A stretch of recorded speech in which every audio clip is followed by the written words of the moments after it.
आप जैसे कि एनसीआर में रहे थे, दिल्ली में रहे थे, उसके बाद में आप यहाँ पर एकांत में खेतों पर आके रहने लगे। यहाँ पर सिर्फ 6x8 की एक कोठी थी बीच वाली, जो अभी भी है। जी। अभी भी जो है, जिसमें ट्यूबवेल है। तो ट्यूबवेल जो होते थे पहले, वो उसमें स्टार्टर रखा है, उसमें सब सामान है, उसमें एक ही खाट आती थी केवल। इतना छोटा था वो। और ऊपर भी वो छत भी जो थी उसकी, वो भी बरसात में टपकती थी। अब जब हमने यहाँ साधना की शुरुआत करी तो हमें वही कोठरी मिली, वही कोठरी थी। ना तो कोई बरामदा था यहाँ पर, ना कोई नल था, ना यहाँ पर कोई इन्वर्टर लाइट की। शाम को कृषि वाली जो लाइट होती है वो 4 बजे चली जाती थी। जी। तो हम कैन में एक जल भर के रखते थे। अच्छा। हाँ, कभी कभी होता धोखे से कैन भी गिर जाती थी तो प्यासे बैठे रहते थे। अच्छा। तो बहुत जीवन में इतनी वो थी, जो साथ के लोग हैं वो बता सकते हैं और अच्छी तरीके से आपको कि किस परिस्थितियों में हमने यहाँ पर साधना की है। और घर वाले हमें आते थे, कहते कि तुम दिल्ली की लाइफ जी हुए हो, दिल्ली में रहते हो, या मच्छरों में कैसे रह सकते हो, गर्मी में कैसे रह सकते हो तुम, और तुम घर चलो। तो लेकिन हमें यहाँ से ज़्यादा अच्छा कहीं लगता ही नहीं था। घर वालों को मना कर देते थे, नहीं हमें यहीं रहना है, मतलब अपने ट्यूबवेल पे ही रहना है। उस समय मंदिर का कोई विचार नहीं था मन में किसी तरीके से, और ना ही कुछ और ऐसा कुछ मन में था। बस ये था कि यहाँ जब हम बैठते थे तो बाबा को याद करते थे बैठ के। और जो हमारे गुरुदेव हैं देवराह बाबा, उनकी हम माला करते थे। अच्छा। यहाँ पर धाम पर? हाँ, धाम पर यहाँ बैठ के हम अकेले बिल्कुल अकेले तन्हा। यहाँ कोई भी नहीं हो। 5 बजे के बाद यहाँ एक व्यक्ति नहीं मिल सकता आपको। तो जैसे आप बता रहे थे हमने जॉब करी 2017 तक, उसके बाद ही सब उसके बाद का मामला है। अच्छा। उससे पहले का कुछ भी नहीं। उससे पहले हम खाटू भी नहीं गए। देखो, ईश्वर को जिससे जो कराना होता है ईश्वर कराता है। इंसान कुछ नहीं कर सकता, इंसान क्रेडिट लेता है केवल। ये सब ईश्वर की क्रिया, मतलब कार्य थे, उनको ऐसा इस तरीके से कराना था हमसे। जी। तो वो कराते चले गए। उन्होंने माइंड हमारा ऐसा सेट कर दिया कि तुम्हें यहाँ अच्छा लगना है, तो यहाँ अच्छा लग रहा था। साल में एक बार जाते थे या कब जाना होता था? हर महीने। अच्छा, हर महीने जाना होता था? पूरी साल में हर महीने, एक भी महीना हमारा मिस नहीं हुआ कभी। तो मैं जी, ये प्रेरणा जो है, ईश्वर जब आपको अपनी तरफ खींचता है तो आप स्वयं खींचे चले जाते हो। बाबा से जुड़ाव जो था, बाबा का अटूट प्रेम जो था, वो खुद अपनी तरफ खींचता था। अगर हम नहीं जाते तो हम बेचैन रहते थे। हम व्यवस्था करते थे। आप सच पूछो तो शुरुआत में दिक्कतें थीं, लेकिन कुछ मित्र, अच्छे मित्र थे, उन्होंने भी सहयोग किया था, साथ दिया था।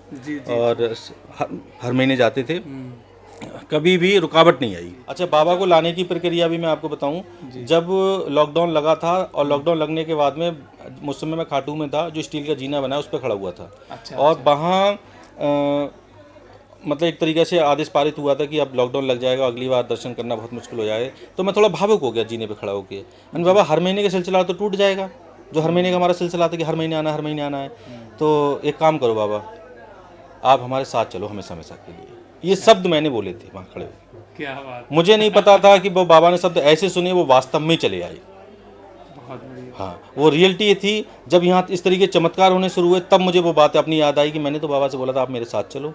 बाबा आ चुके हैं, और इतने बड़े बड़े चमत्कार बाबा ही कर रहे हैं और आगे भी करते रहेंगे। तो अब मैं यही कहता हूँ, बाबा हमेशा यहाँ मनोना धाम पे ही रहना, ठीक है, और ऐसे ही लोगों का उद्धार करते रहे। अच्छा मैं जी, जैसे कि लोग अर्जी बाई पोस्ट भेज रहे हैं, तो अर्जी का क्या प्रोसेस रहता है? अर्जी का प्रोसेस तो बाई पोस्ट जो अर्जियाँ आती हैं वो मेरे पास आती हैं। उसमें कुछ अर्जियाँ खोल के मैं बाबा को सुनाता भी हूँ, और कभी कभी ऐसा भी हुआ है कि मैंने बात भी करी है। नंबर पड़े हैं उस पर, फ़ोन नंबर पड़े हैं, तो मैं अगर हूँ थोड़ा सा फ्री हूँ तो मैंने कॉल लगाओ जरूर बात करते हैं इनसे। हाँ, तो ऐसा भी हुआ। बाबा को पढ़ के सुनाई जाती है? हाँ, बाबा को पढ़ के सुनाई जाती है। और चाहे यहाँ जो भी अर्जी किसी भी माध्यम से आ रही है तो वो बाबा के लिए ही आ रही है। और वो अर्जी स्वीकार भी बहुत बड़े स्तर पे लोगों की हो रही है। अच्छा। तो विवाह के बारे में कोई निर्णय लिया वैसे आपने? नहीं, शादी तो करने का कोई औचित्य नहीं बनता है फिलहाल। लेकिन अगर बाबा कराएंगे तो कर भी लेंगे। अगर कराएंगे, बाबा लाके खड़ा कर देंगे, कर बेटा इससे कर, तू जो करनी है तुझे, तो हम उनकी आज्ञा को। मेरी इच्छा पूछोगे आप, तो शादी की मेरी दूर दूर तक कोई इच्छा नहीं है। अभी फिलहाल कुछ नहीं है? कोई इच्छा नहीं है, अभी नहीं है। पहले से इच्छा नहीं थी। पहले से इच्छा होती तो शादी हो जाती। बिल्कुल। जब भी मुझ पर शादी का प्रेशर करा, साफ मतलब एक तरीके से ना शुरू से ही मना कर देता था कि शादी मुझे करनी ही नहीं। हमारे घर वालों की इच्छा नहीं है। हमारे घर वालों की इच्छा है इसका ज़िंदगी परोपकार के लिए है। इतना लोगों का भला कर रहा है, लोग ठीक हो रहे हैं, अब यही काम करे। अब शादी कर लेगा, बीवी बच्चों में पड़ जाएगा, बच्चों की बारे में सोचना शुरू कर देगा, फिर बाबा के बारे में, धाम के बारे में, लोगों के बारे में कैसे सोच पाएगा। बिल्कुल। तो अभी फिलहाल शादी कोई इच्छा नहीं है। तो बाबा इतने साल प्रधान रहे, तो राजनीति में कहीं ना कहीं? हाँ, पूरा सब राजनीति में रुचि हमें नहीं रही है। और राजनीति में रुचि रहती तो इतने लंबे समय में कोई हम मेंबरी का भी चुनाव लड़ते। आज तक हमने मेंबरी का भी चुनाव नहीं लड़ा है। और आज तक किसी भी पार्टी के हम प्राथमिक सदस्य भी नहीं है। अच्छा, सबसे बड़ी बात ये है। बहुत बढ़िया। तो वैसे आप, मैंने सुना है कि संगठन में भी आप काम संगठन हमारा खुद का संगठन था, वो सामाजिक संगठन था। जी जी और समाज की जो कुरीतियां हैं, बुराइयां हैं, उनको दूर करने के लिए प्रयासरत हमेशा रहे। जी और अब भी सोचते हैं, अब भी हमें लगता है कि कहीं ना कहीं कभी इस तरीके से कोई चीज़ नहीं होनी चाहिए। आज भी हम धाम को बिल्कुल अलग तरीके से लेके चल रहे हैं। यहाँ कोई जातिवाद नहीं है, कोई मजहब का मामला नहीं है, कोई किसी तरीके को प्रताड़ना नहीं, किसी को कोई शोषण नहीं है, किसी को, सभी को समान तरह से समझते हैं, समान तरह से गले लगाते हैं। तो आज भी उसी तरीके से लेके चल रहे हैं। में आपका कोई रुचि नहीं, राजनीति में मेरी कोई रुचि नहीं रही। तो राजनीति में नहीं है तो राजनेताओं में भी नहीं होगी लगभग? नहीं, राजनेताओं में भी कोई रुचि नहीं है, लेकिन कुछ राजनेता अच्छे हैं तो उनको थोड़ा सा अच्छा भी लगता है, उनको बोलते भी हैं। राजनेता जैसे आप किन किन को मतलब लाइक करते हैं? अब किसी का नाम लेना तो ठीक नहीं रहेगा, जी जी, लेकिन पुराने समय में जो, व्यक्तिगत तौर पर पार्टी से अलग हटकर हम हाँ, पार्टी जैसे का उसको पार्टी से ना जोड़ा जाए, ना उसको किसी इससे जोड़ा जाए कि फला का नाम ले दिया, नहीं, व्यक्तिगत क्योंकि यहाँ सभी जाति के लोग आ रहे हैं और बहुत बढ़ चढ़ के हिस्सा ले रहे हैं धाम पर। और तो उसको किसी को ये ना लगे यार इन्होंने हमारे नेता का नाम नहीं लिया। नहीं नहीं नहीं, लेकिन जो वास्तविकता है, वास्तविकता में अगर बात करी जाए तो लाल बहादुर शास्त्री को हम बहुत अपना मतलब एक तरीके अच्छा मानते थे। ऐसे नेता होने चाहिए। और आज के युग में अगर हम बात करें तो आज के युग में हम योगी को बहुत प्यार करते हैं, योगी आदित्यनाथ को प्यार करते हैं। क्या आपने ऐसा देखा व्यक्तिगत उन्हें प्यार करते हैं, जैसे पार्टी से मतलब नहीं है। नहीं, पार्टी से अलग हटके मैं पूछना चाह रहा हूँ कि योगी आदित्यनाथ जी में आपने कैसा गुण देखा कि आप वो निर्णय लेते हैं, वो निर्णय लेने की जो क्षमता और जो चीज़ है वो हमें बहुत पसंद आती है। और किसी भी राजनेता के लिए इसी तरीके से निर्णय लेने चाहिए, देश हित में निर्णय लेने चाहिए। उसको कभी ये नहीं सोचना चाहिए कि हमारा वोट बैंक खिसक जाएगा या हमारा ये सब कुछ हो जाएगा। तो जाति मजहब से ऊपर उठ के अगर उन्हें एनकाउंटर करना है तो ठाकुर हैं, वो तो ठाकुरों का भी एनकाउंटर कर रहे हैं। बिल्कुल बिल्कुल। तो वो जो चीज़ें हमें लगती हैं उनकी, तो वो बहुत अच्छा लगता है कि अगर कोई अपराधी है तो वो किसी भी जाति किसी मजहब का हो, आप उसको उसके साथ सेम व्यवहार कर रहे हैं तो अच्छा लगता है। बहुत सारे एनकाउंटर की अगर उसमें देखी जाए संख्या में, बहुत सारे ठाकुर उसमें मारे गए हैं। तो मुझे अच्छा लगता है कि हाँ, अगर कोई व्यक्ति अगर अपनी जाति को भी दरकिनार करके काम कर रहा है तो वास्तविक वो देश के लिए प्यार कर रहा है। हाँ, तो इसलिए पसंद करता हूँ, बाकी पार्टी से मेरा कोई लेना देना नहीं है। अच्छा मैं जी, आप वैसे आप किस समाज से ताल्लुक़ रखते हैं? मैं खुद क्षत्रिय हूँ। अच्छा, क्षत्रिय वर्ग से। मैं क्षत्रिय हूँ, लेकिन मैं आज की डेट में अपने नाम के आज सरनेम हटा चुका हूँ। जी। और अब तो मैं सबका हूँ।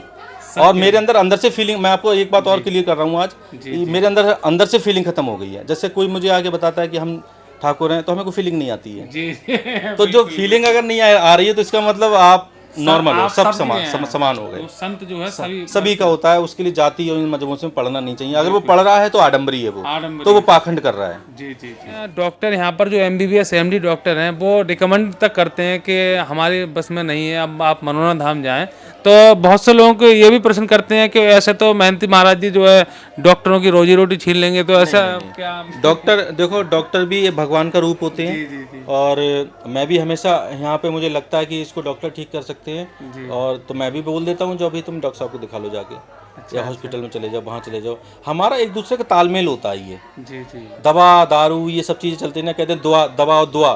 तो दवा दुआ जब बोल रहे हैं वो, तो दोनों चीज़ों का मोल है, ठीक है। अब जैसे अब हम मुख से निकल के दवा दारू, तो छोटे बच्चे को ब्रांडी पिलाई जाती है, अब तुम बच्चे को दारू को पिला दी है। तो हर चीज़ का अपना अपना रोल है, किस मात्रा में किसको क्या चीज़ लेनी है। तो डॉक्टरों का ऐसा कुछ नहीं है। हम कहते हैं पहले डॉक्टर के पास जाओ, इलाज कराओ, कृपा नहीं हो पा रही है वहाँ पर तो चले आओ मनोना धाम पर, बाबा के ठीक कर देंगे। तो आपको मतलब कैसे एहसास हुआ कि इसी नल से ही श्याम जल निकलता है? भाई छींटे लगे तो हमें लगा नल जल कहाँ से आया जल। अच्छा। ये सब देखो होता क्या है, ये बड़ा शोध का विषय है कि किसको क्या है। अब ये आप करना शोध, बाकी बोतलें जो हैं और नलों से भरना, इससे भरना, और वो सारी बोतलें एक जगह रख देना और 6 महीने तक रखे देना। देख पता चल जाएगा कौन से नल का जल कौन सा है। ये जो श्याम जल का काउंटर बाहर लगा हुआ है, तो ये मतलब किस तरीके से आप पढ़ते हैं इसको पूरा सामने? इसमें आपने कभी कभी देखा हो बीच बीच में कोई सागर लेके आता है और सागर हमें थमा देता है। जी। और फिर हम सागर को पढ़ते हैं, वो सागर बड़े ड्रम में जाके लौट देते हैं वो।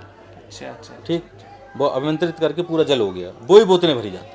अच्छा, तो कौन कौन सी बीमारियां ठीक हो जाती हैं यहाँ? अब ये कह पाना भी बहुत मुश्किल है। यहाँ वो बीमारियां दूर हुई जिनकी नॉलेज भी नहीं है हमें। हम जानते भी नहीं, हमने पहली बार सुनी, वो भी ठीक हो गई। मतलब यहाँ पर धाम पर कोई शुल्क जाता है जैसे लोग ठीक हो जाते हैं उसके बाद? नहीं, किसी तरीके का कोई शुल्क नहीं। बहुत से लोगों को ठीक होकर चले, उनके नंबर भी नहीं हमारे पास में। हाँ, यहाँ हमारा मेन मकसद है, जैसे हम जो कोई व्यक्ति ठीक होता है उसका चेहरा देखते हैं, वो मुस्कुराता है, उसके फैमिली मुस्कुराती है, हमें लगता है उसने करोड़ों रुपए दे दिए हमें, जाओ। अच्छा बहन जी, लाखों लोगों को आप देख रहे हैं और हज़ारों लोगों को मेरे ख्याल से फ़ायदा भी हुआ है। हजारों नहीं बल्कि लाखों में संख्या पहुंच गई होगी। तो आपको मतलब कभी ऐसी बोरियत नहीं होती कि आप ऐसे लगातार नहीं देख नहीं रहे हैं नहीं, लोगों के प्रत्येक लिए? दिन वो जब हर सुबह टाइप का मरीज आ रहा है। प्रत्येक दिन सुबह उठता हूँ तो तरोताज़ा उठता हूँ। अच्छा, और लगता है कि आज बाबा कितने चमत्कार करेंगे, किसकी किस्मत चमकेगी, किसको फ़ायदा मिलेगा, बस ये उत्साह रहता है मन में। और एनर्जी हमेशा रहती है। लोग कहते हैं तो एनर्जी का क्या राज है, एनर्जी का स्रोत क्या है तुम्हारा, तो एनर्जी का स्रोत बाबा हैं। बाबा से जुड़े होने से पहले मैं 9 बजे उठता था, चाय मेरी 2 बार ठंडी हो जाती थी, पड़ा रहता था बिस्तर पे, कभी इस पैर में दर्द, इस शरीर में दर्द, ये स्थिति थी, ठीक। और कभी इस तरीके का वो था ही नहीं। आज लगता है कि आज हम इतने घंटे काम कर रहे हैं, सुस्ती नहीं है। उसकी कृपा के बिना ये ताजगी हो ही नहीं सकती। आदमी एक रात बारात कर लेता है, दूसरी रात को सोता है वो। यहाँ रोज हमारा वही सिलसिला है, और हमारे लिए कभी दिक्कत नहीं होती, महसूस नहीं होती, कभी सुस्ती आती नहीं कभी भी। जी जी जी। अभी भी आप देखो टाइम हो रहा है, अभी स्नान करने के बाद तुरंत आरती में लग जाएंगे, फिर पेशेंटों को देखेंगे, कोई है ही नहीं। मतलब जन कल्याण के लिए अपना जीवन समर्पित कर दिया, तो आपकी भी तो कुछ अभिलाषाएं, कुछ इच्छाएं होगी? नहीं, मेरी कोई महत्वाकांक्षा नहीं बची है अब। अच्छा अच्छा। जिसने सब कुछ पा लिया, जी जी। जिसने बाबा को पा लिया, वो उस क्या पाएगा, उसे क्या बचा है? अगर वो कुछ और मांग कर रहा है तो वो आडंबरी है, बिल्कुल पाखंडी है। अगर उसके मन में अब भी कोई इच्छा बची है तो वो आडंबरी पाखंडी है। हमारी कोई महत्वाकांक्षा नहीं है, कोई इच्छा नहीं है हमारी अब। हमारी सिर्फ यही है कि बाबा जैसे आप हमें प्यार कर रहे हो, ऐसे प्यार करते रहना, इस प्यार में कमी ना आ जाए, और प्यार में कमी आए तो उसी दिन मृत्यु दे देना। यहाँ पर जो मिट्टी है, यहाँ पर लोग कहते हैं मिट्टी में भी कुछ ना कुछ चमत्कार हो रहे हैं। तो यहाँ कोई जल ले जा रहा है, कोई यहाँ के पत्ते ले जा रहा है, मिट्टी ले जा रहा है, हर चीज़ से चमत्कार हो रहे हैं। जी जी जी। मैंने सुना है कि मतलब आपके हाथ लगते ही, टच करते ही कुछ ऐसा चमत्कार हो जाता है। हाँ, ये अभी ये रिसेंटली मैंने इस चीज़ को महसूस किया थोड़ा सा। जैसे मैंने किसी को बोला, जल्दबाजी में हूँ मैंने, चलो ठीक हो जाओ, जाओ ठीक हो जाओगे, उसे टच नहीं करा। अच्छा। तो लौट के आ जाता, महाराज हम तो ठीक नहीं हुए, तो हमने टच नहीं करा इसे हमने, तो हमारे इधर आओ, लो जाओ ठीक हो जाओगे, लौट गया ठीक हो गया महाराज जी। तो टच का बहुत प्रभाव है। अच्छा अच्छा। और तुमने देखा होगा कि मैं जब आशीर्वाद देता हूँ तो लगातार टच करता हूँ कि किसी तरीके से किसी पे हाथ टच हो जाए बस। जी जी। तो ये भी बाबा ने ऐसा कुछ किया है कि टच से लोग ठीक हो रहे हैं। अच्छा। तो मुझे आप देखो, टच करते करते आदमी को परेशानी होगी, इतने हजारों लोगों को टच करेगा, लेकिन कहीं कोई दर्द नहीं होता, कहीं कोई दिक्कत नहीं आती है। तो बाबा की कृपा है, लोगों को टच करता हूँ। नीम का वृक्ष है यहाँ पर, लोग बताते हैं कि नीम के वृक्ष के नीचे आपने नीम के वृक्ष ने ही मुझे हमेशा आकर्षित किया। जो पीछे थान बना हुआ है, वो वृक्ष मुझे छोटा था, तो पीछे बड़े वृक्ष हैं, तो मैं बड़े वृक्षों के नीचे बैठता था, लेकिन वो वृक्ष मुझे आकर्षित करता था। मुझे लगता है कि वहाँ चौकी बना के वहाँ बैठूँ, वहाँ माला करूँ, लेकिन छाया नहीं थी, उसमें छोटा सा पेड़ था वो समय, और शक्ति थी।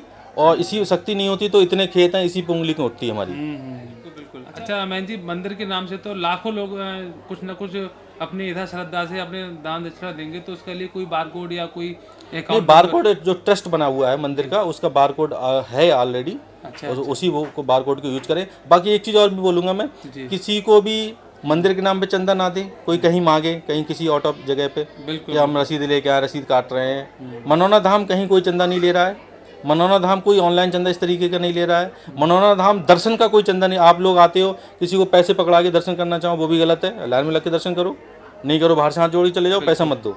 कि पैसा दोगे तो अव्यवस्थाएं फैलेंगी, लोग पैसे से दर्शन कराना शुरू करें, वीआईपी दर्शन करें, गरीब बेचारे खड़े देखेंगे तो फिर हमें दुख होगा। ये हमारी शुरू से रही है, वीआईपी हम दर्शन नहीं कराते यहाँ पर। दूसरी चीज़ क्या है कि किसी भी यूट्यूबर से अगर पैसा मांगने लगे कि हम महन जी के बहुत खास हैं, हम तो उनके साथ बैठे फोटो खिंचाते हैं, लाओ महन जी ने बोल रखा है इतने पैसे यहाँ डालो, किसी के अकाउंट में कोई पैसे डालने की आवश्यकता नहीं है, क्योंकि वो गलत है। और बाबा सजा देते हैं। ये मैं और बता देता हूँ कि अगर यहाँ मनोना धाम के नाम पे अगर कोई इस तरीके का कोई कार्य करता, अभी एक लड़का पकड़ा गया था फरीदपुर में, मनोना धाम के नाम पे पैसे ले रहा था, चंदा कर रहा था वो, तो उसको सजा मिली तुरंत।